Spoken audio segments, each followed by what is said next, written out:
जनाब मिस्त्री आतक शहजाद साहब ने जनाब जिला मंडी बहाउद्दीन तो जनाब ये जनाब सीढ़ी की शटरिंग ला रहे हैं। जी जगह तो शटरिंग ला रहे हैं जिला बाग की तहसील दीरकोट है। शटरिंग का समान नहीं मिलया लेकिन मिस्त्री साहब अपने जेहन के मुताबिक विन बोर्ड दी पलाइयाँ मंगा के जनाब ठीक है जी वो नाल ये सीढ़ी तैयार कर रहे हैं।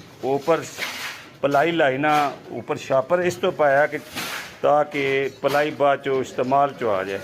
ठीक है जी शटरिंग का खर्चा भी बचाया ना तो बाकी मज़े की गल है जनाब इत्थे किसी बंदे कोलों भी दीरकोट के बंदे कोलों सीढ़ी नहीं चढ़ी।